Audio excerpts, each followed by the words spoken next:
जय हिंद साथियों, स्वागत है आपका एसपी सेल्फ स्टडी में। आज हम पढ़ने वाले हैं हिंदी वाक्य रचना और शब्द रचना। जैसे कि आप सभी ने थंबनेल में देख लिया होगा कि हम आपके लिए क्या क्या पढ़ाने वाले हैं आज के टॉपिक में। ठीक है, यह जो क्लास है आपकी यूपी लेखपाल और यूपी पुलिस के लिए इम्पोर्टेंट क्लास रहने वाली। मैं आपके लिए लिख कर पढ़ाने वाला हूँ दोस्तों, लाइव। ठीक है, और जो भी कैंडिडेट हमारे साथ लगातार बने रहेंगे, मैं उनके लिए यह पीडीएफ बिल्कुल फ्री प्रोवाइड करने वाला हूँ दोस्तों। ठीक है, तो वीडियो को लास्ट तक जरूर देखना अगर आपको वीडियो पसंद आए तो, और इस चैनल को भी सब्सक्राइब कर लेना अगर आपको पसंद आए तो। देखिए, हम लाइव नोट्स बना रहे हैं और आपके लिए यह नोट्स जो है हम आपके लिए बिल्कुल फ्री प्रोवाइड करेंगे। ठीक है, तो वीडियो को लास्ट तक जरूर देखना। ठीक है, देखिए हम पहले एक बार नोट्स के हिसाब से एक लाइन खींच लेते हैं जिससे कि आपको कोई भी दिक्कत ना हो पढ़ाते टाइम। देखिए, हमारा आज का टॉपिक है वाक्य रचना और शब्द रचना। देखिए, वाक्य रचना और शब्द रचना में हम सबसे पहले हेडिंग डालेंगे, लाइव नोट्स बनाते रहिएगा। ठीक है, और जो इस पीडीएफ को चाहते हैं वह हमारे साथ लगातार बने रहे और कमेंट में लिखते रहें यस। अगर आपको यह क्लास समाप्त होने के बाद वीडियो अच्छी लगे, समझ में आए, तो प्लीज़ चैनल को सब्सक्राइब करके अपने दोस्तों को भी शेयर कर देना, वीडियो को लाइक भी कर देना। जबकि ये सबसे पहले हम जहाँ से क्वेश्चन पूछा जाता है आपके, हम वही आपके लिए बताने वाले हैं और कुछ ज़्यादा कुछ नहीं। देखिए, सबसे पहले हम हेडिंग डालेंगे लिपि। क्या चीज़ हेडिंग डालेंगे हम? लिपि। देखिए, लिपि किसे कहते हैं जो आपके पूछा जाता है एग्जाम में। देखिए, हेडिंग क्या डालेंगे हम? लिपि। थोड़ा कलम ठीक कर लेते हैं हम। हेडिंग है हमारी लिपि। लिपि आज की ये हेडिंग है हमारी। देखिए, आपके अगर लिपि की परिभाषा पता है, जरा सोचिए लिपि कहते किसे हैं? जो प्रतीकात्मक चिन्ह होते हैं ना, प्रतीकात्मक चिन्ह, उन्हीं को क्या कहते हैं? लिपि कहते हैं। देखिए, हम ऐसे करके लिखेंगे इसमें प्रतीकात्मक। हम आपके लिए नोट्स बना रहे हैं, हम आपके लिए समझाते भी जाएंगे। ठीक है, प्रतीकात्मक। और जहाँ पर ट्रिक की ज़रूरत होगी, ट्रिक की ज़रूरत होगी, मैं आपके लिए वहाँ पर ट्रिक भी बताऊंगा। ठीक है, मैंने कम से कम 65 ट्रिकें तैयार की हैं। कितनी ट्रिकें तैयार की हैं? 65 ट्रिकें तैयार की हैं दोस्तों, पूरी हिंदी के लिए। हेडिंग क्या डालेंगे हम? प्रतीकात्मक।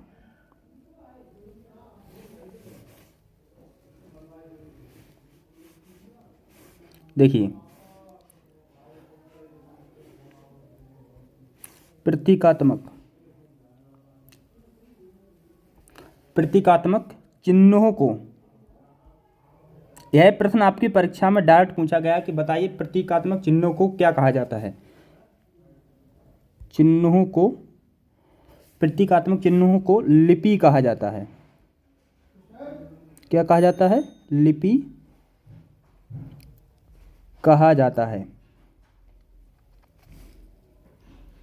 यह पीडीएफ मैं उन्हीं के लिए फ्री प्रोवाइड करने वाला हूं जो हमारे साथ लगातार बने रहेंगे दोस्तों। ठीक है, अर्थात में अगर हम कहें, अर्थात में देखिए, अर्थात वर्णों की, अर्थात वर्णों की संरचना, वर्णों की संरचना, वर्णों की संरचना या बनावट को,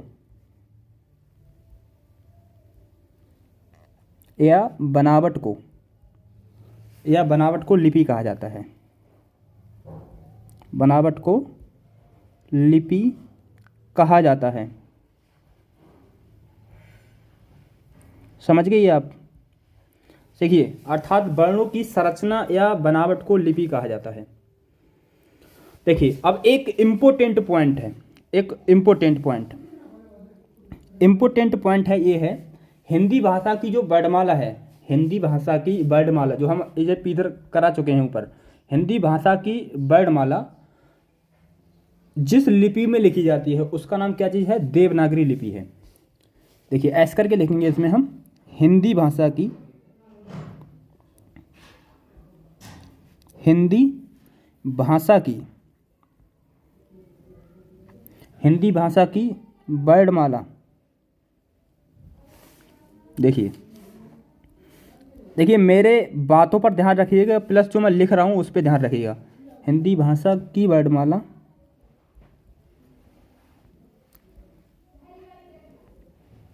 हिंदी भाषा की वर्णमाला जिस लिपि में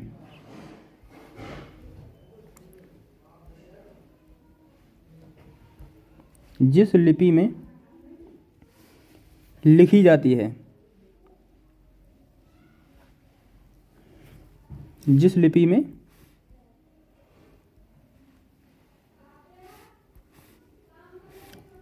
लिपि में लिखी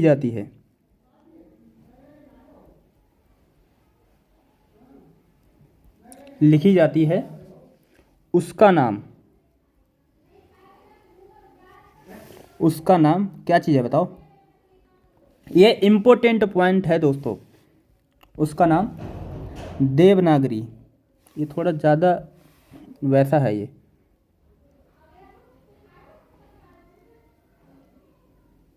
देखिए हम इसे ठीक कर लेते हैं। उसका नाम देवनागरी।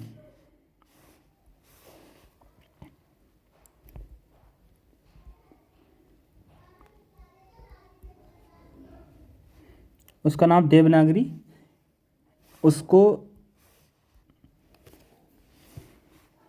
उसका नाम देवनागरी लिपि।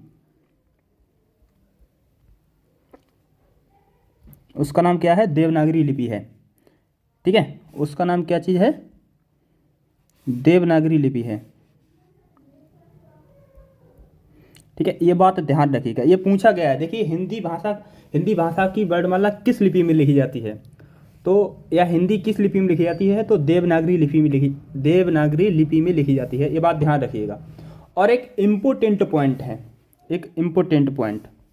देखिए जो एक धारा है,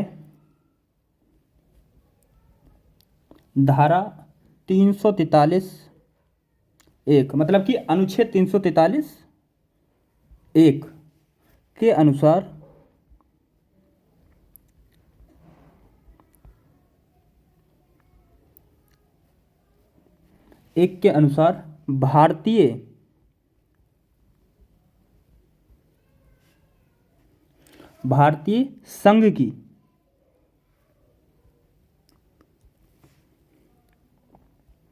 भारतीय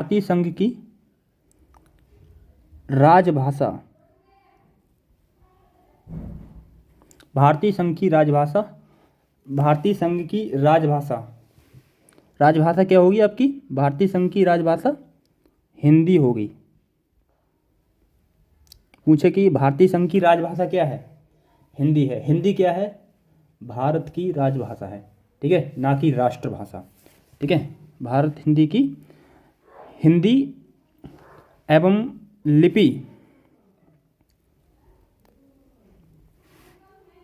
लिपि कौन सी है? देवनागरी।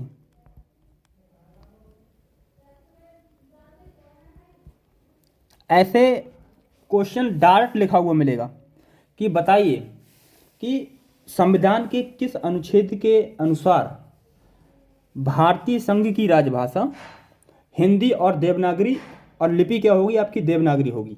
तो भारतीय संविधान के अनुच्छेद 343 के अनुसार भारतीय संघ की भाषा राजभाषा होगी, और लिपि क्या होगी आपकी? देवनागरी होगी।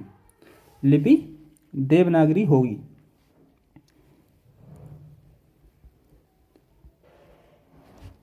होगी। ठीक है, ऐसे यह क्वेश्चन आपके लिए डायरेक्ट देखने के लिए मिलेगा। ये बात ध्यान रखिएगा। देखिए एक चीज इंपॉर्टेंट पॉइंट और है इसी में इंपॉर्टेंट पॉइंट है।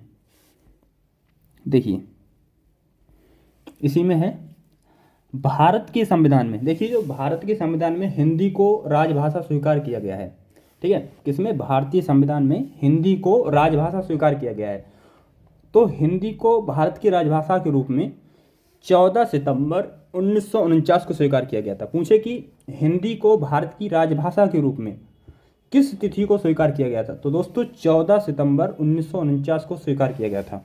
देखिए ऐसे करके लिखेंगे, इसमें कैसे करके लिखेंगे? हिंदी को हिंदी को भारत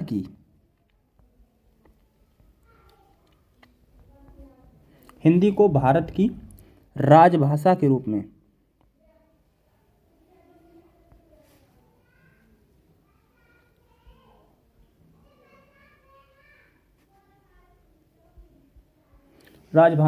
में कब 14 सितंबर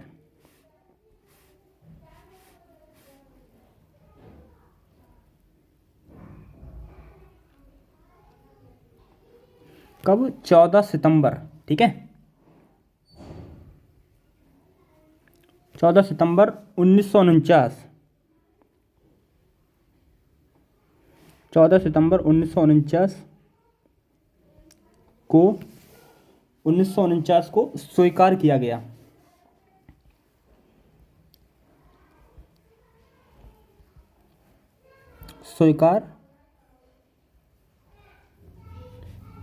गया।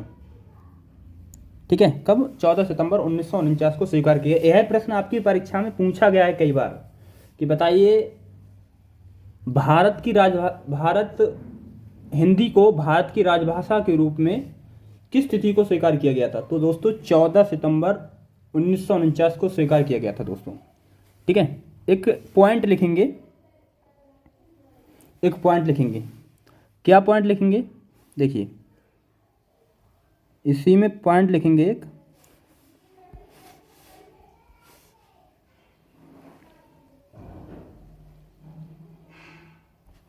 क्या पॉइंट लिखेंगे 14 सितंबर को, कब 14 सितंबर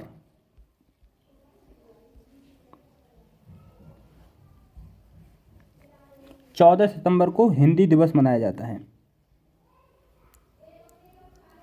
हिंदी दिवस मनाया जाता है, ठीक है। पूछे कि हिंदी दिवस कब मनाया जाता है, तो दोस्तों 14 सितंबर को आपका हिंदी दिवस मनाया जाता है, ठीक है। ये बात ध्यान रखिएगा, ठीक है। कब मनाया जाता है, 14 सितंबर को आपका हिंदी दिवस मनाया जाता है,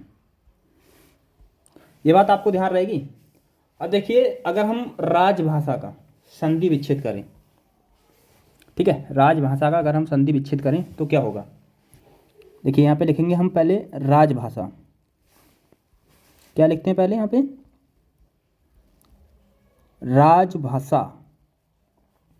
राजभाषा, तो इसका क्या हो जाएगा, राज प्लस भाषा, ठीक है, राज प्लस भाषा। अब देखिए अगर हम राजभाषा का अपने अनुवाद बताएं, अपने शब्दों में बताएं, तो देखिए राजभाषा, देखिए यह सब अपने अर्थ सहित, यह शब्द जो राजभाषा शब्द है अपने अर्थ सहित ऑफिशियल लैंग्वेज अंग्रेजी शब्द का ही पर्यायवाची कहें या अनुवादिक रूप बनकर आया है, ठीक है। मतलब कि राजभाषा शब्द ऑफिशियल लैंग्वेज जो है, राजभाषा शब्द देखिए अभी आपके लिए लिखवाऊंगा तब आपको समझ में आएगा। देखिए यह शब्द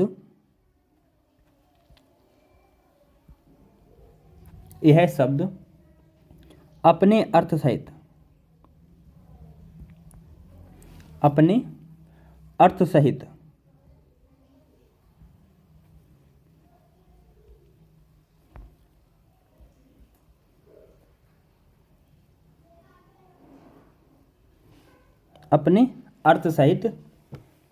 अपने अर्थ सहित देखिए ऑफिशियल लैंग्वेज,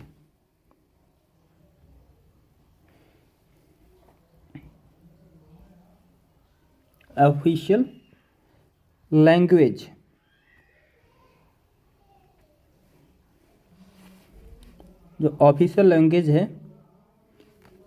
अंग्रेजी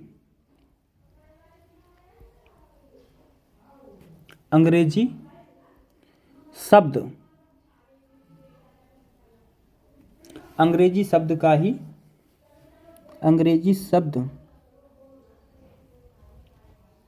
का ही पर्यायवाची है,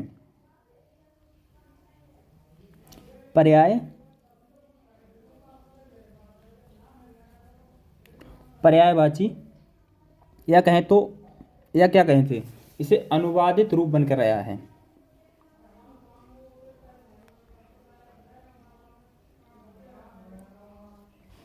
देखिए आप एक बार पढ़ लेंगे ना, आप दोबारा गलत करने की गलती भी ना करेंगे।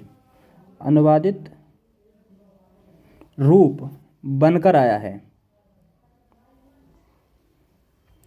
बनकर आया है। जिस किसी को भी यह पीडीएफ चाहिए ना भाई, वो हमारे साथ लगातार बना रहे। हम आपके लिए जो विजेता सीरीज चला रहे हैं, इसके एंड में ये होगा, आपके लिए तुरंत प्रोवाइड कर दिया जाएगा। ठीक है, ये बात आपके लिए समझ में। देखिए, राजभाषा शब्द अपने अर्थ सहित ऑफिशियल लैंग्वेज अंग्रेजी शब्द का ही पर्यायवाची या अनुवादित रूप बनकर आया है। ठीक है, देखिए दूसरा अपना हेडिंग लिखेंगे एक, दूसरा दोनों भाषाओं, दोनों भाषाओं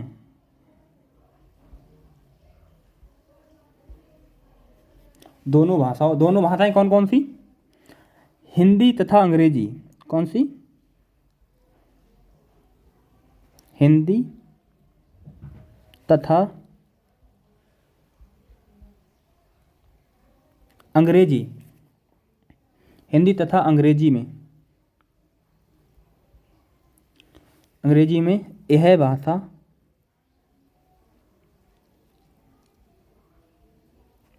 यह भाषा अपनी कार्य प्रकृति के आधार पर ही जुड़कर संधि के रूप में आया है। यह भाषा अपनी कार्य प्रकृति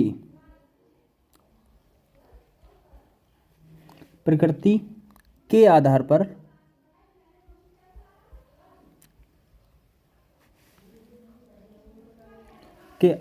ही जुड़कर अगर आपको शोर सुनाई आता हो तो बाहर शोर हो रहा है, इसके लिए मैं माफ़ी चाहूँगा। ठीक है, फिलहाल आप मेरी भाषाओं पर ध्यान दीजिएगा। ठीक है, मेरी भाषाओं पर ध्यान देना है। संधि रूप में आया है, संधि रूप में आया है। देखिए, अब दोनों भाषाओं हिंदी तथा अंग्रेजी में यह भाषा अपनी कार्य प्रकृति के आधार पर ही जुड़कर संधि रूप में आया है दोस्तों। अब दूसरी हेडिंग डालेंगे, यह आपके लिए, मैं उम्मीद करता हूँ आपके लिए यह लिपि से संबंधित जो फैक्ट थे मैंने आपके लिए लिखवा दी। अब अगली हेडिंग डालेंगे। अगली हेडिंग क्या डालेंगे? अगली हेडिंग देखिए हमने किस कलर से डाली, ब्लैक से डाली है। अब अगली हेडिंग डालेंगे हम, क्या चीज़? अगली हेडिंग क्या डालेंगे? देखिए अगली हेडिंग डालेंगे हम लोग बर्ड। क्या चीज? बर्ड। बर्ड, देखिए बर्ड किसे कहते हैं?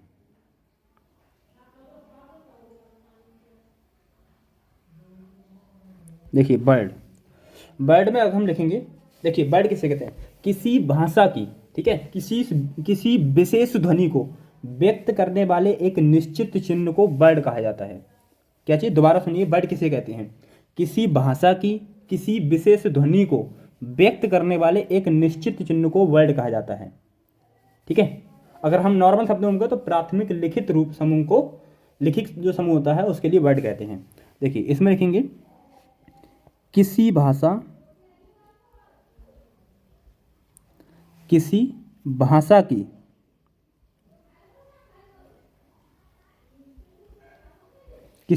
की किसी विशेष ध्वनि को, किसी विशेष ध्वनि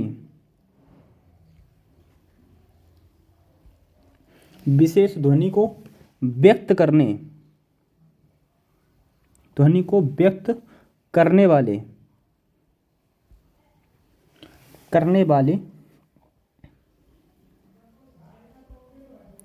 करने वाले एक निश्चित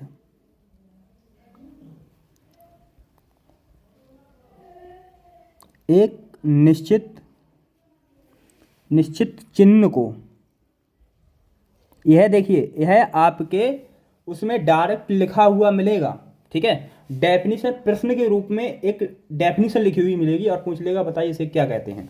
ठीक है, ऑप्शन में दे देगा लिपि, वर्ड, ध्वनि, ऐसे दे देगा। ठीक है, चिन्ह को वर्ड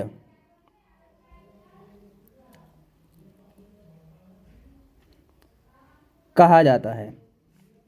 क्या कहा जाता है? वर्ड कहा जाता है। ठीक है, देखिए दोबारा सुनिए। किसी भाषा की किसी विशेष ध्वनि को व्यक्त करने वाले एक निश्चित चिन्ह को वर्ड कहा जाता है। ठीक है, अगर हम इसके लिए छोटे शब्दों में अगर हम कहें, प्राथमिक, क्या चीज? प्राथमिक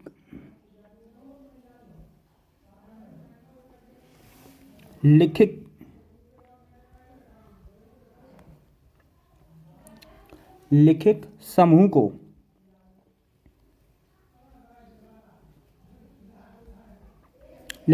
को वर्ड कहते हैं। अभी आपके लिए ट्रिक भी बताऊंगा भाई, जहाँ पे ध्यान निश्चिंत रहेगा। अगर आपको वीडियो पसंद आ रही हो तो लाइक करके अपने दोस्तों को भी शेयर कर दीजिएगा। ठीक है, अगर आपको ये सेशन पसंद आ रहा हो तो अपने दोस्तों को भी शेयर कर देना। एक इम्पोर्टेंट पॉइंट जो पूछा जाता है आपकी परीक्षा में, दोस्तों देखिए क्या पूछा जाता है। वर्ड भाषा की सबसे छोटी इकाई है। क्या चीज? वर्ड भाषा की सबसे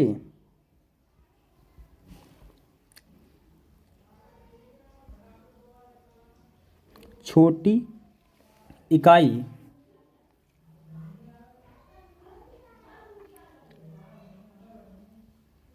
वर्ड भाषा की सबसे छोटी इकाई है। ठीक है, ये पूछे कि भाषा की सबसे छोटी इकाई क्या है, तो क्या चाहिए? भाषा की सबसे छोटी इकाई क्या है? वर्ड है दोस्तों।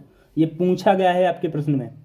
ठीक है, आपके एग्जाम में, मॉक टेस्ट में, प्रीवियस में, आप कहीं भी लगा लेना, किसी भी एग्जाम में लगा लेना, ये पूछा गया है कि बताइए भाषा की सबसे छोटी इकाई क्या चीज़ है, तो वर्ड है। ठीक है, एक शर्त है इसके लिए। शर्त क्या चाहिए इसके लिए? नोट पॉइंट लिखिएगा। नोट पॉइंट क्या कहता है, देखिए। किंतु विकल्प में ध्वनि होने पर, अगर पूछे कि भाषा की सबसे छोटी इकाई क्या है, तो ऑप्शन में वर्ड भी दिया हो और ध्वनि भी दिया हो, तो दोस्तों उसके लिए आपके लिए ध्वनि लगाना है। किसी वर्ड नहीं लगाना, वो अधिक महत्वपूर्ण होगा। ऐसे करके लिखेंगे, किंतु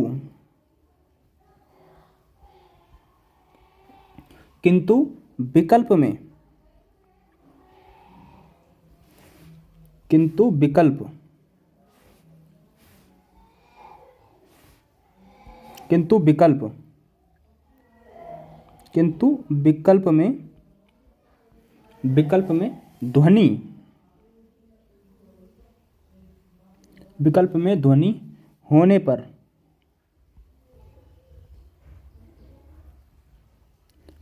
ध्वनि होने पर ध्वनि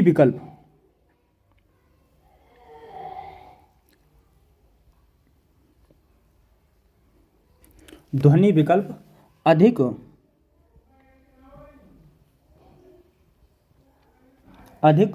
महत्वपूर्ण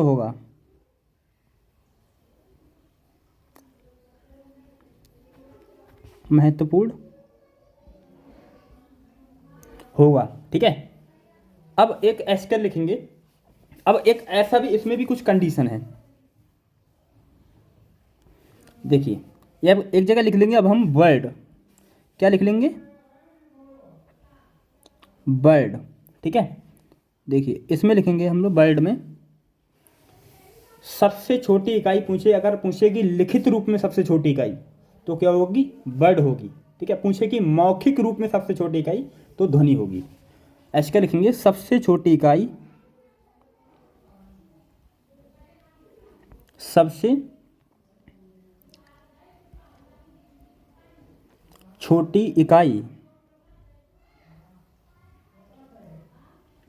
छोटी इकाई लिखित रूप में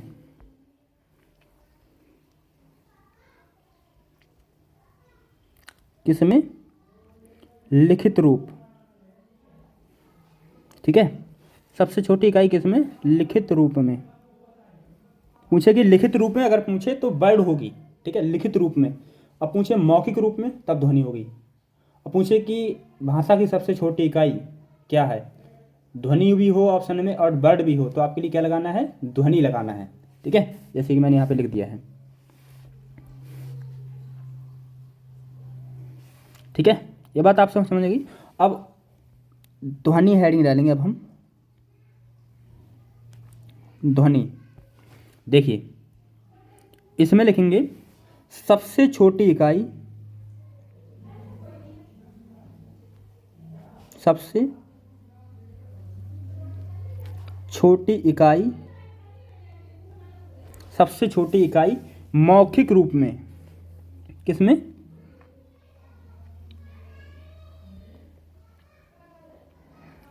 मौखिक, मौखिक रूप में। ठीक है, मौखिक रूप में। अब आप, मैं उम्मीद करता हूँ आपके लिए दिक्कत यहाँ पे नहीं होगी। वर्ड सबसे छोटी इकाई लिखित रूप में पूछे तो आप ऑप्शन में लगाएंगे वर्ड, पूछे सबसे छोटी इकाई मौखिक रूप में पूछे तो क्या लगाएंगे? ध्वनि। ठीक है, ध्यान रखिएगा, सबसे छोटी इकाई लिखित रूप में वर्ड, मौखिक रूप में ध्वनि। ये बात आपको समझ में आ गई? चलिए अब हम लिखते हैं आगे क्या चीज़, एक हेडिंग डालते हैं। अब हम आगे क्या चीज़?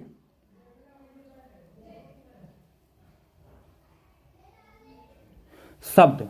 हेडिंग क्या डालेंगे अब हम? शब्द।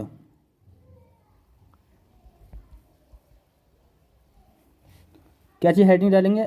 हेडिंग शब्द। शब्द। अब हम सबसे पहले यह कर लेते हैं। चलिए अभी हम नोट्स बना रहे हैं, इसलिए किसी बात को चिंता मत करना। ठीक है, कोई अगर त्रुटि लगती है तो आपके लिए कमेंट कर देना, जिससे कि हम आपके लिए जब प्रोवाइड करें तो जिससे कि आपको कोई भी दिक्कत का सामना ना करना पड़े दोस्तों।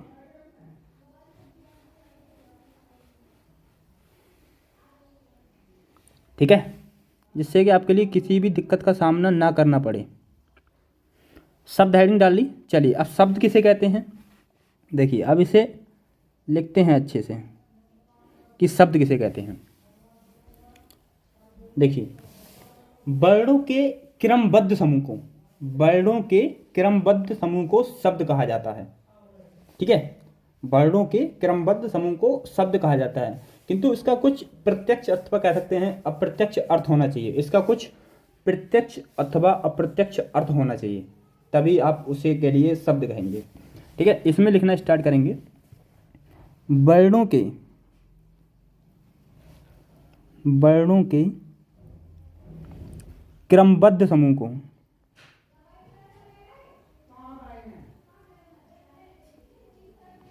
क्रमबद्ध समूह को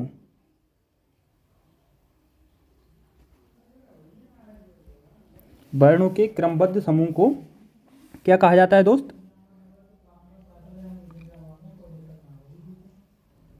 शब्द कहा जाता है। क्रमबद्ध समूह को क्या कहा जाता है? शब्द कहा जाता है। ठीक है, किंतु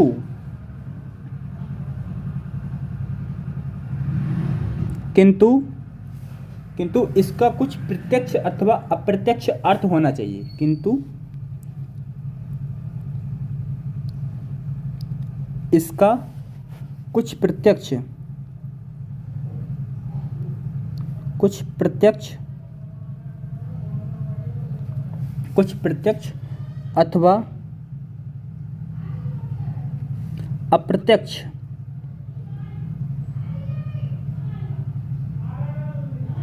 अप्रत्यक्ष अर्थ होना चाहिए।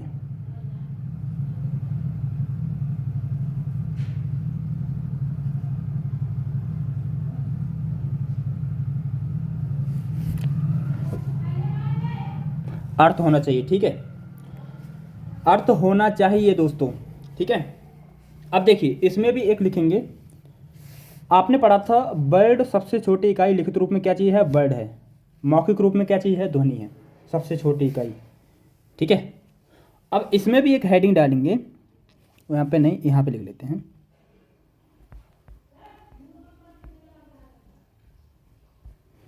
इसमें लिखेंगे शब्द भाषा की स्वतंत्र इकाई है। पूछे कि भाषा की स्वतंत्र इकाई क्या है, तो क्या चीज़ है आपकी, शब्द है। इसमें लिखेंगे ऐस करके लिखेंगे भाषा की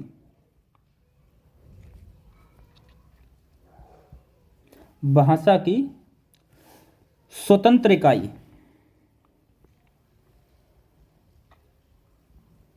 भाषा की स्वतंत्र तंत्र लिख दिया मैंने, भाषा की स्वतंत्र इकाई, भाषा की स्वतंत्र इकाई क्या चीज़ है दोस्त, शब्द है।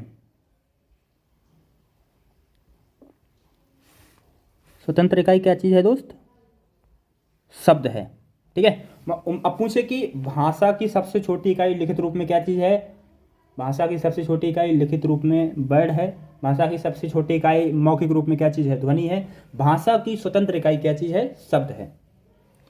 राइट, ठीक है। मतलब कि अर्थात शब्द की जो सत्ता है वाक्य के बाहर होती है, क्योंकि शब्द क्या होते हैं, वाक्य में प्रयोग होने के बाद पद बन जाते हैं। ठीक है, क्योंकि शब्द जो होते हैं वाक्य में प्रयोग होने के बाद पद बन जाता है। ठीक है, इसमें लिखेंगे ऐसे करके, और पॉइंट लिखेंगे इसमें, और देखिए इसमें लिखेंगे अर्थात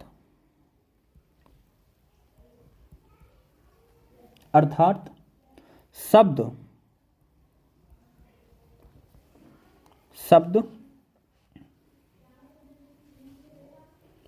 की सत्ता,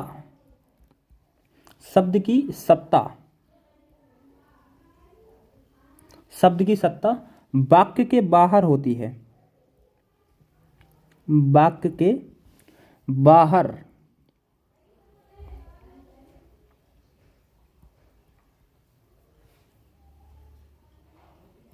वाक्य की क्या होती है, बाहर होती है। ठीक है,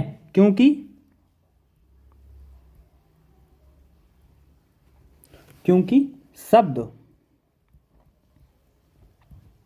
जो शब्द होते हैं वाक्य में प्रयोग होने के बाद पद बन जाते हैं, ये पूछा गया है। ठीक है, क्योंकि शब्द वाक्य में प्रयोग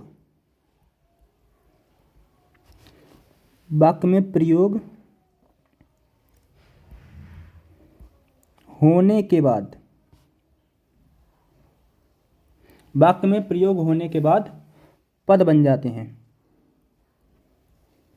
प्रयोग होने के बाद, इसे लिख देते हैं, इसी कलर से लिख देते हैं, पद बन जाते हैं।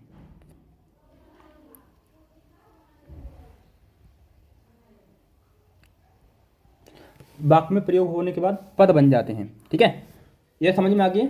अब पूछे कि शब्द कितने प्रकार के होते हैं, शब्द कितने प्रकार के होते हैं, ऐसे डायरेक्ट प्रश्न पूछ ले आपसे।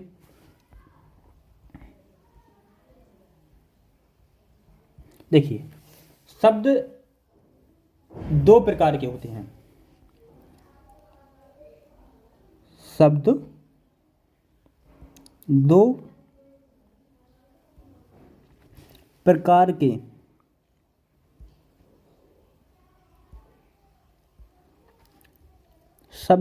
के होते हैं। ठीक है, नंबर 1 पे है आपका क्या चीज़ है, सार्थक, और नंबर 2 पे क्या चीज़ है आपका, निरर्थक। मतलब कि ऐसे शब्द जिनका कोई अर्थ हो उन्हें सार्थक शब्द कहते हैं, ऐसे शब्द जिनका कोई अर्थ ना हो उन्हें क्या कहते हैं, निरर्थक कहते हैं। ये बात समझ में आ गई, शब्द समझ में आ गया आपके लिए। चलिए अब एक हेडिंग डालेंगे आपके लिए, वाक्य। निश्चिंत रहिएगा, आपके लिए सब पढ़ाने वाले हैं। हेडिंग क्या डालेंगे अब हम, वाक्य।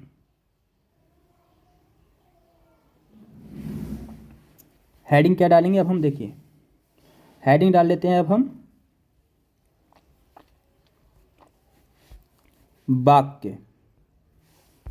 ठीक है, हेडिंग क्या डाल लेते हैं, वाक्य। मैं उम्मीद करता हूं अच्छे से लिख रहे हैं हम।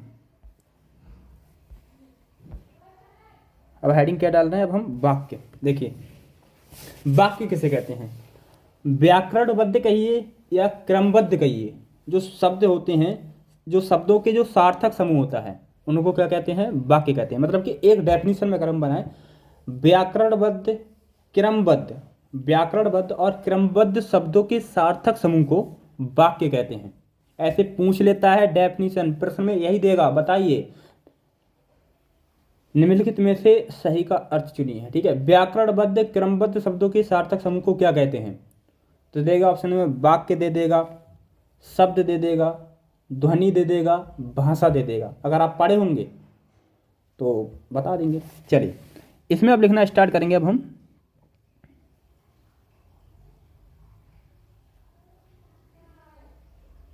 देखिए वाक्य की परिभाषा में लिखेंगे, व्याकरणबद्ध क्या चीज, व्याकरणबद्ध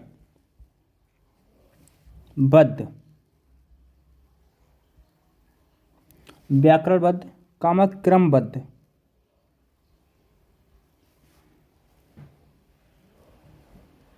कामा क्रमबद्ध शब्दों के सार्थक समूह को, क्रमबद्ध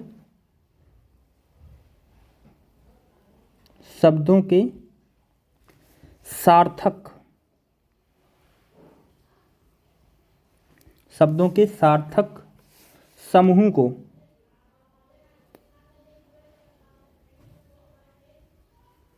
सार्थक समूह को क्या कहते हैं दोस्त, सार्थक समूह को वाक्य कहते हैं, को वाक्य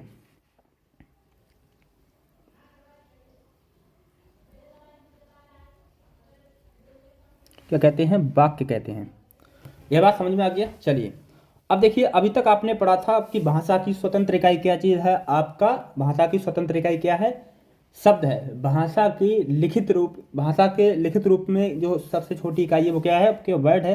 भाषा की सबसे छोटी इकाई मौखिक रूप में वो क्या चीज़ है, आपकी ध्वनि है।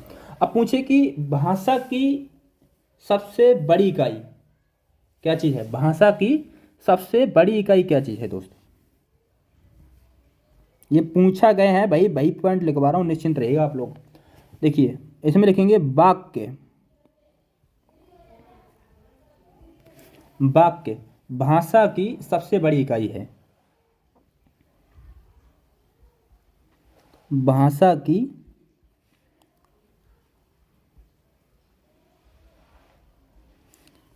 सबसे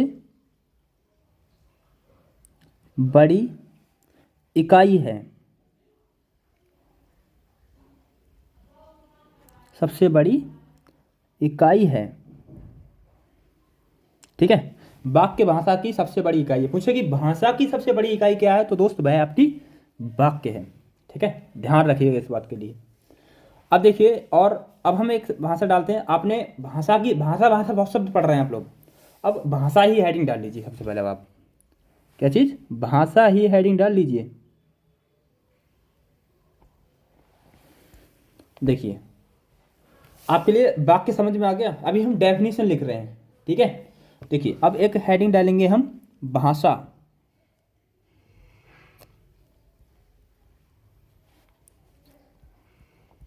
भाषा।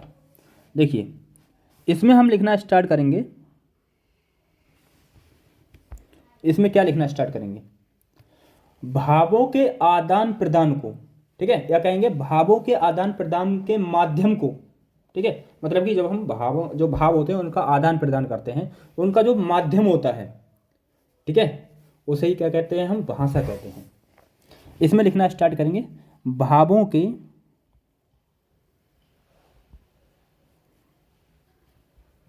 भावों के आदान प्रदान को, आदान प्रदान को,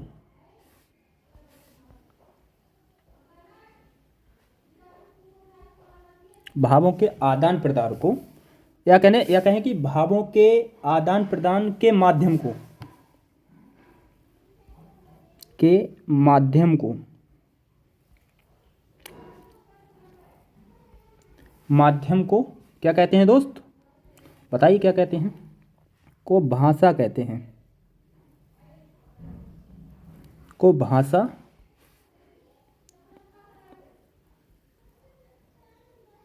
कहते हैं।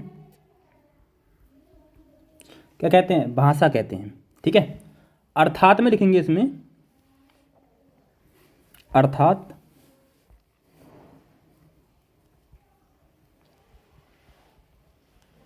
अर्थात भाषा, जो भाषा है आपकी, भाषा भावों भावों की वाहिका है।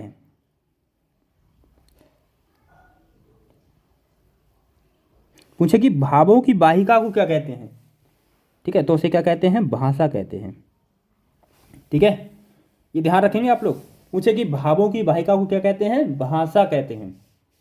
ठीक है, क्या कहते हैं? भाषा कहते हैं। अब एक नोट पॉइंट लिखना स्टार्ट करेंगे, नोट पॉइंट। अब यहाँ पे एक लाइन खींच देते हैं अब हम लोग।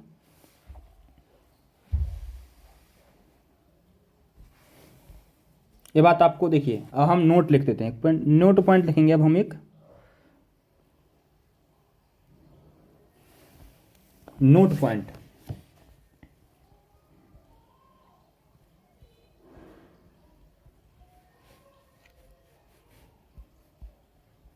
नोट पॉइंट, एक चीज ध्यान रखिए। पूछे कि वर्ड का पर्यायवाची क्या चीज होता है? क्या बताएंगे? वर्ड का पर्यायवाची क्या है? बताइए, खुद सोचिए आप लोग। वर्ड का पर्यायवाची क्या है? इसमें लिखना स्टार्ट करेंगे। देखिए, इसमें लिखेंगे वर्ड कॉमा अक्षर, अक्षर कॉमा ध्वनि। वर्ड, अक्षर कॉमा ध्वनि, तीनों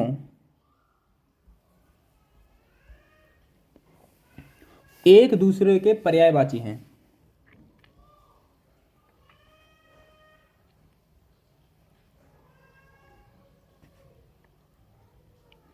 एक दूसरे के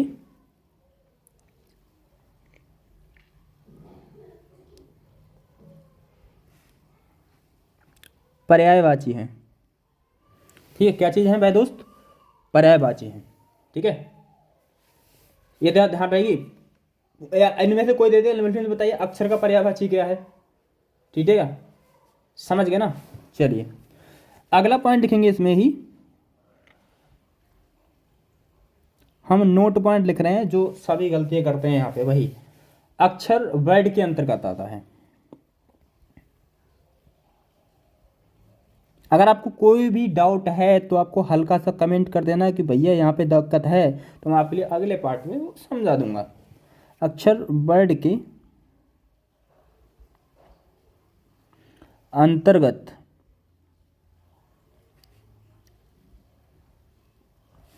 आता है।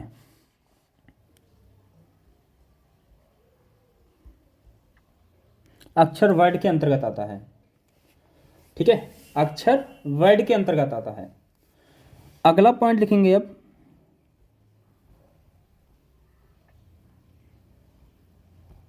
अगला पॉइंट ध्वनि तथा वर्ड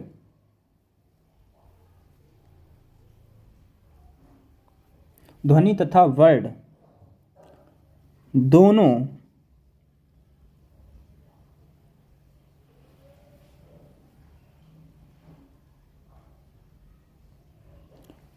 एक दूसरे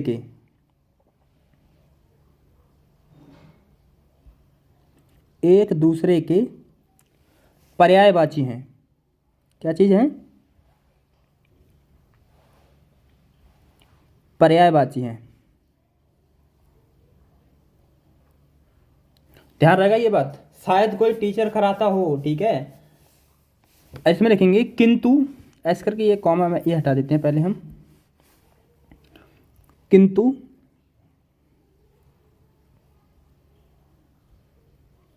किंतु दोनों में भेद यह है कि ध्वनि मौखिक रूप है और वर्ड क्या चीज़ है? लिखित रूप है।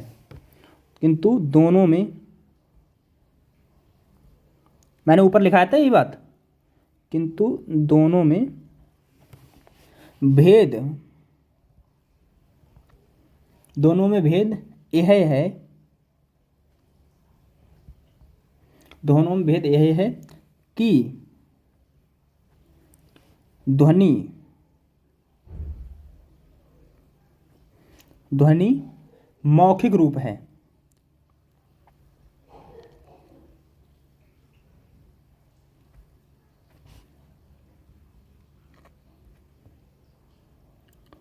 मौखिक रूप है और वर्ड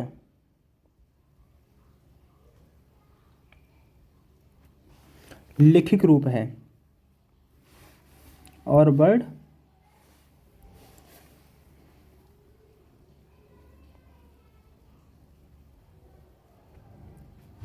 लिखित रूप है, लिखित रूप है। ठीक है, ये बात ध्यान रही आपके लिए, ध्यान रहेगी नहीं आएगी। अब एक इम्पोर्टेंट पॉइंट जो पूछा जाता है और पूछा गया है, मतलब कि मैं वही करा रहा हूँ आपके लिए, किसी ना किसी एग्जाम में पूछा हुआ देखने के लिए मिलेगा। ठीक है, उधर उधर की रामायण मैं नहीं लिख रहा हूँ, महाभारत। ठीक है, देखिए अगला पॉइंट है, देखिए अगला पॉइंट क्या चीज़ है। अगला पॉइंट है भाषा शब्द की उत्पत्ति। ये पूछा गया है आपके यूपीएसआई 2021 में। भाषा शब्द की उत्पत्ति,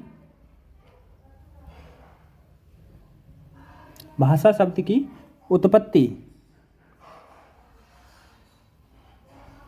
शब्द की उत्पत्ति, उत्पत्ति भास,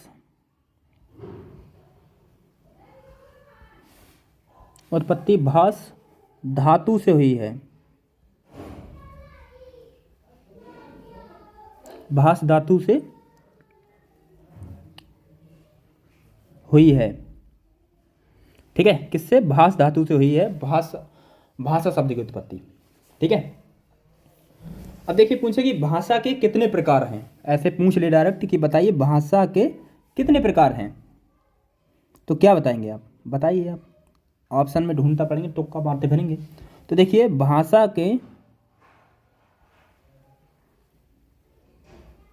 भाषा के 3 प्रकार होते हैं।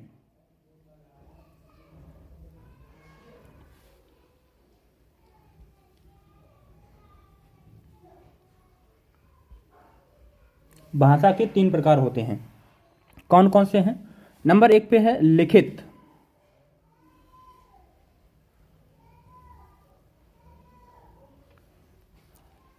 नंबर 2 पर है मौखिक,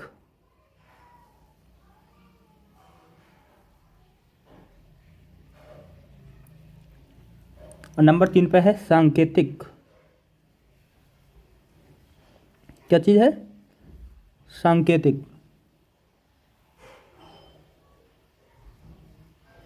सांकेतिक, ठीक है।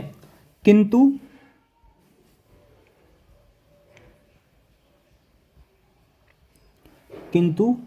किसी विशेष भाषा के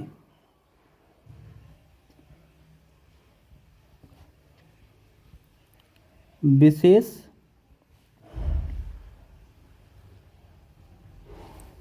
भाषा के विशेष भाषा के 2 ही प्रकार होते हैं, 2 ही प्रकार होते हैं, 2 ही प्रकार होते हैं। ठीक है, कौन कौन से हैं? एक है आपका लिखित,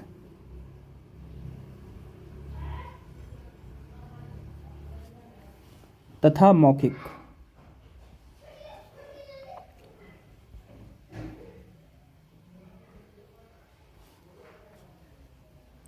लिखित तथा मौखिक, ठीक है। तो उम्मीद करता हूं अभी आपके लिए, यहाँ तक आपके लिए समझ में आ गया होगा। ठीक है, अब हम एक बार पेज बना लेते हैं एक अच्छे से, फिर आगे इनके प्रकार हैं वो लिखते हैं। देखिए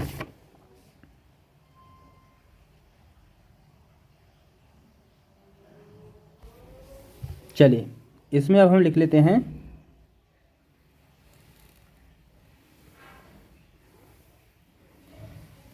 यह बात अब हेडिंग क्या डालेंगे? शब्द भेद। क्या चीज़? शब्द भेद। ये हेडिंग डाल लेते हैं। क्या डाल लेते हैं हेडिंग? शब्द भेद। हेडिंग क्या डालेंगे भाई? हेडिंग क्या डालते हैं? हेडिंग डालेंगे शब्द भेद।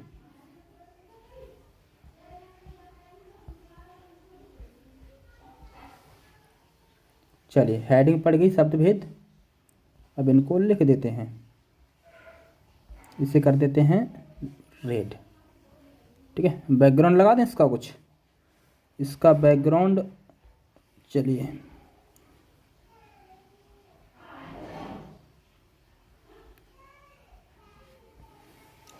इसका बैकग्राउंड लगा देते हैं, आप कहें तो। इसका सही रहेगा? ये सही रहेगा? ये सही है। चलो,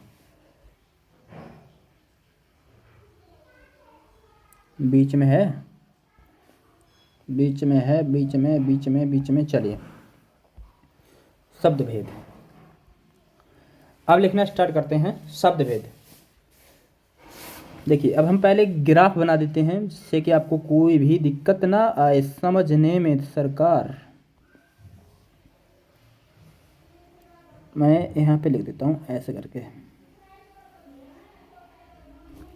ठीक है, ऐसे करके लिख देता हूँ और इससे कर देता हूँ ऐसे करके। हम लाइव लिख रहे हैं, नोट्स बना रहे हैं, फिर ये मत समझना पता नहीं क्या क्या कर रहे हैं। एकदम बढ़िया नोट्स मिले आपके लिए, मेरी यही चाह है। ठीक है, शब्द भेद।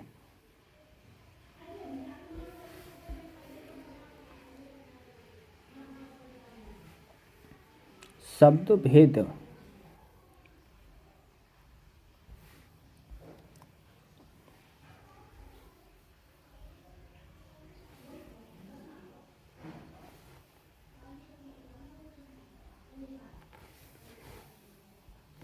चलिए, शब्द भेद पहले लिखेंगे हम। पहले क्या लिखेंगे यहाँ पे? पहले लिखेंगे अर्थ के आधार पर। क्या चीज? अर्थ के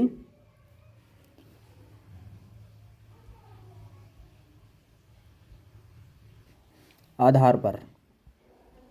ठीक है, क्या चीज? अर्थ के आधार पर। अर्थ के आधार पर क्या होता है? अर्थ के आधार पर। और इधर लिखेंगे हम व्युत्पत्ति।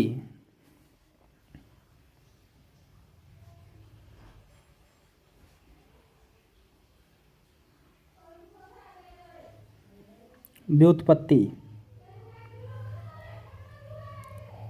व्युत्पत्ति या कहें तो रचना। रचना के आधार पर।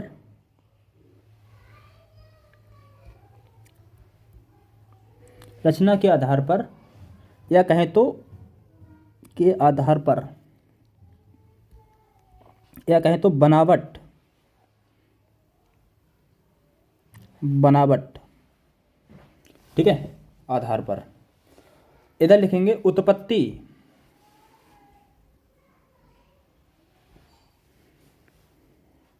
इधर हमने लिखा व्युत्पत्ति, उधर लिखेंगे उत्पत्ति।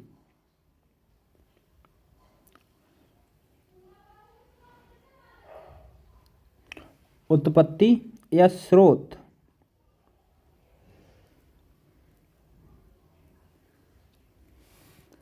उत्पत्ति या स्रोत।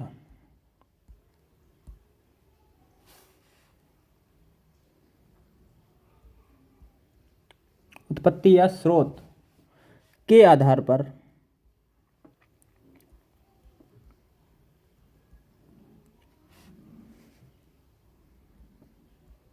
के आधार पर। ठीक है, और इधर लिखेंगे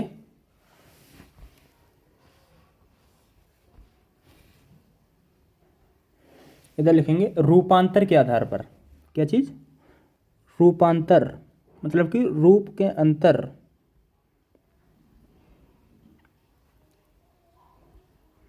के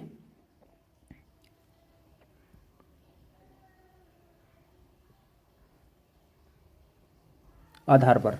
ठीक है, ये बात आपको समझ में आ गई। अब देखिए इसमें अर्थ के आधार पर कितने प्रकार होते हैं। अर्थ के आधार पर, अर्थ के आधार पर नंबर एक होता है आपका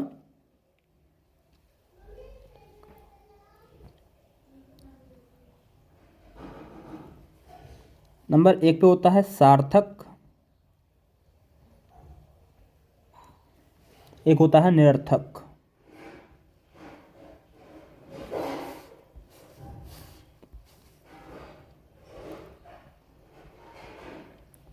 निरर्थक यह क्या चीज होते हैं आपके, दो, यहां पे लिख देता हूं मैं दो। ठीक है, यह बात समझ में आ गई। अब लिखेंगे व्युत्पत्ति के आधार पर। व्युत्पत्ति यह भी कितने प्रकार के होते हैं आपके,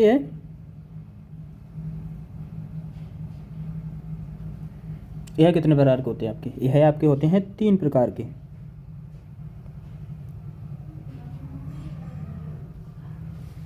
देखिए कौन कौन से होते हैं। एक होता है आपका रूढ़,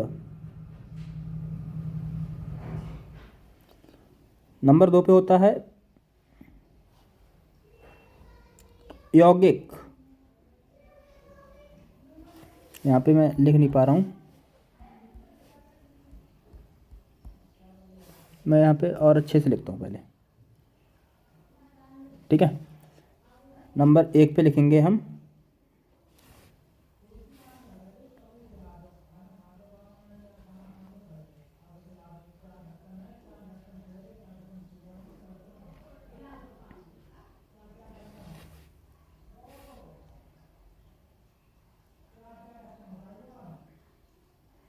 चलिए अब लिख देते हैं पहले रूढ़, और नंबर दो पे लिख देते हैं हम लोग यौगिक,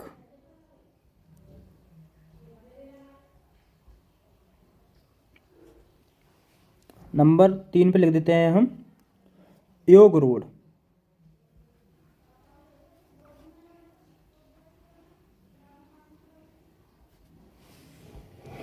योग रूढ़। ठीक है, यह भी कितने प्रकार के होते हैं, यह आपके तीन प्रकार के होते हैं। पूछे कि व्युत्पत्ति के आधार पर जो शब्द होते हैं कितने भेद हैं शब्दों के, तो तीन है। पूछे कि अर्थ के आधार पर शब्दों के कितने भेद हैं, दो भेद हैं। ठीक है, ऐसे पूछ लेता है। पूछे कि उत्पत्ति के आधार पर,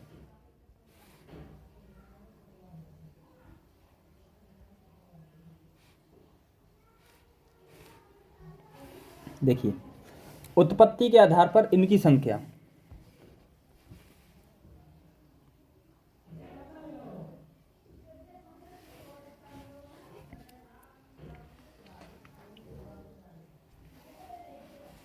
नंबर एक पे है आपका तत्सम। देखिए इनकी संख्या कितनी है, उत्पत्ति के आधार पर शब्दों की कितनी संख्या है दोस्त, 5 है। ठीक है, नंबर एक पे है आपका तत्सम,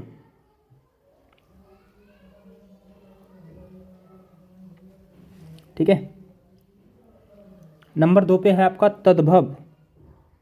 दोस्तों देखिए तद्भव और तत्सम शब्दों की इतनी जबरदस्त ट्रिक है ना, आप जिंदगी में गलत नहीं कर पाओगे कभी भी क्वेश्चन। तद्भव, और फिर है आपका देशज। मैंने इनकी पहचानने की कुछ ट्रिक बताई थी, देशज और विदेशज की, आगत देशज, ये सब विदेशज, सब मैंने अपनी ट्रिक बताई थी। फिर आपका विदेशज,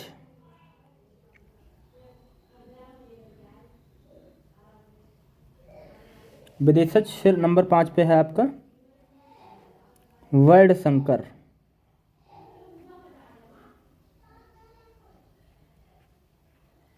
वर्ड संकर।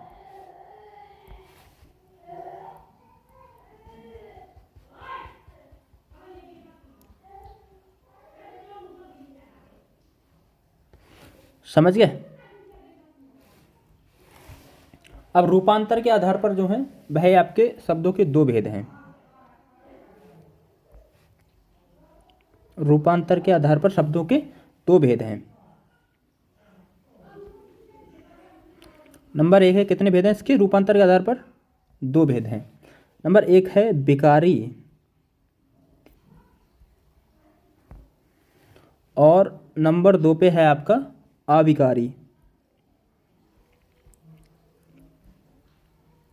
आविकारी, ठीक है। मैं इनका एक बार कलर चेंज कर दूं तो थोड़ा अच्छा लगे इसका।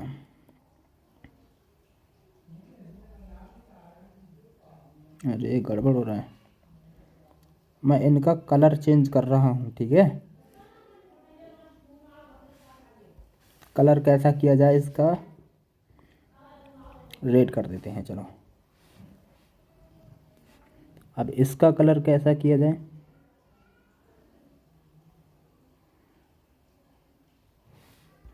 इसका कलर कैसा किया जाए, इसका भी रेड किया जाए। और इसका कलर कैसा किया जाए,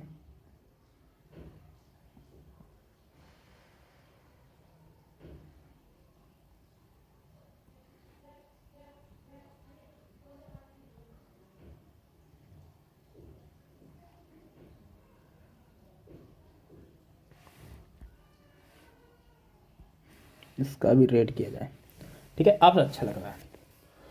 नंबर 1 हेडिंग डालेंगे पहले नंबर पर। पहले नंबर पर हेडिंग डालेंगे क्या चीज़,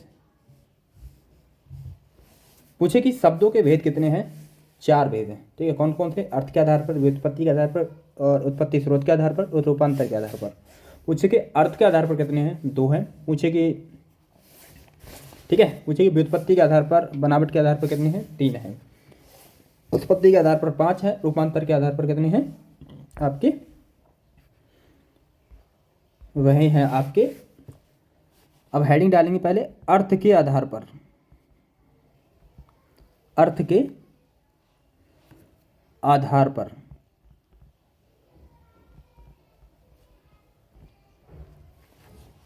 अर्थ के आधार पर, ठीक है।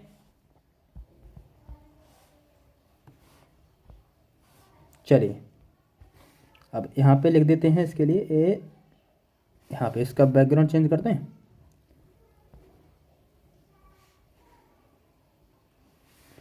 बैकग्राउंड कैसे चेंज होगा इसका भी,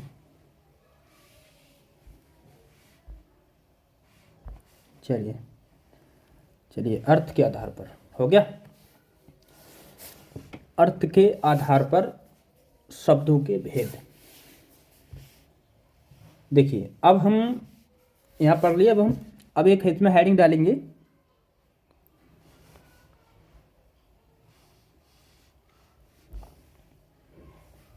अर्थ के आधार पर पढ़ रहे हैं ना। अब पहली हेडिंग डालेंगे इसमें हम सार्थक शब्द।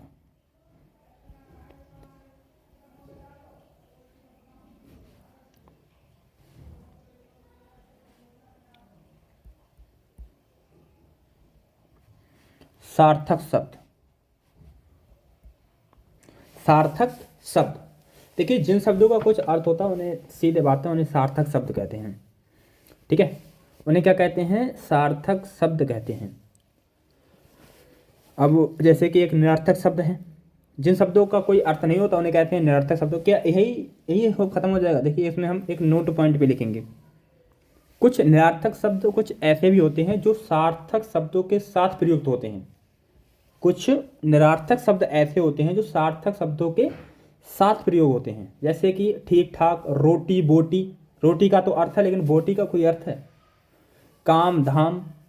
जिन उदाहरणों में ठाक, बोटी, धाम ये सब क्या चीज़ हैं, निरर्थक शब्द हैं जो सार्थक शब्दों के साथ प्रयोग होकर सार्थक हो जाते हैं, ठीक है। मतलब कि कुछ निरर्थक शब्द सार्थक शब्दों के साथ मिलकर के क्या हो जाते हैं, सार्थक हो जाते हैं। और अन्य निरर्थक शब्द कौन कौन से हैं, जैसे कि पशु पक्षियों की आवाज़ है, किसी वस्तु के गिरने की आवाज़, वाद्य यंत्र की ध्वनि, ये सभी क्या चीज़ हैं, ये स्वयं सार्थक नहीं है लेकिन जब सार्थक शब्दों के साथ या वाक्य में मिल जाते हैं तो ये क्या कहलाती हैं, सार्थक कहलाती हैं, सार्थक ध्वनि। जैसे घड़ी टिक टिक कर रही है, घंटा टन से बज गया, ये सभी, ठीक है। घंटा टन से बज गया। देखिए इसमें लिखेंगे, इसमें क्या लिखेंगे, जिन शब्दों का, जिन शब्दों का, जिन शब्दों का कुछ अर्थ होता है, कुछ अर्थ होता है कुछ अर्थ होता है, सार्थक शब्द कहलाते हैं। सार्थक शब्द कहलाते हैं। सार्थक शब्द कहलाते हैं।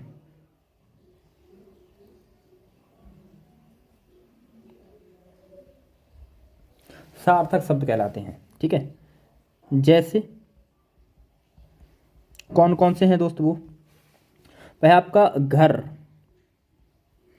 आपका एक है किताब, घर, किताब, विद्यालय और खाना, रोटी आदि, ये सभी क्या चाहिए आपका? निरर्थक शब्द है, मतलब कि सार्थक शब्द है, माफी चाहूंगा, सार्थक, निरर्थक नहीं। नंबर 2 पे हेडिंग डालेंगे हम निरर्थक। निरर्थक शब्द, इसमें कुछ विशेष अच्छा खासा पढ़ाने वाले हैं, ठीक है। देखिए अब इसको हम पढ़ते हैं कल, ठीक है। अगर आपको ये सेशन पसंद आया हो, वीडियो अच्छी लगी हो, तो प्लीज़ वीडियो को लाइक और चैनल को सब्सक्राइब करना बिल्कुल भी मत भूलिएगा, ठीक है। जो भी कैंडिडेट हमारे साथ लगातार बने रहेंगे उसके लिए हम ये PDF फ्री देने वाले हैं, ठीक है। तो वीडियो को लाइक करके चैनल को शेयर सब्सक्राइब। देखिए हमने यहाँ पे लिखा हुआ है एक ट्रिक, याद करने की ट्रिक। देखिए हमने, जैसे कि कुछ लोगों को याद करने में दिक्कत होती है, जीभ के आगे मतलब कि अग्र स्वर कौन से हैं, मध्य स्वर, पश्च स्वर, इनको याद करने की हमने ट्रिक भी बताई है। जिस कैंडिडेट को ये वीडियो पसंद आई हो वो लाइक कर दे, और नहीं तो अपना चलती बूढ़ी बिस्तरी बांध के सो जाए, ठीक है। अब हम मिलते हैं नेक्स्ट वीडियो में नेक्स्ट अपडेट के साथ, तब तक के लिए बाय। जय हिंद, जय भारत।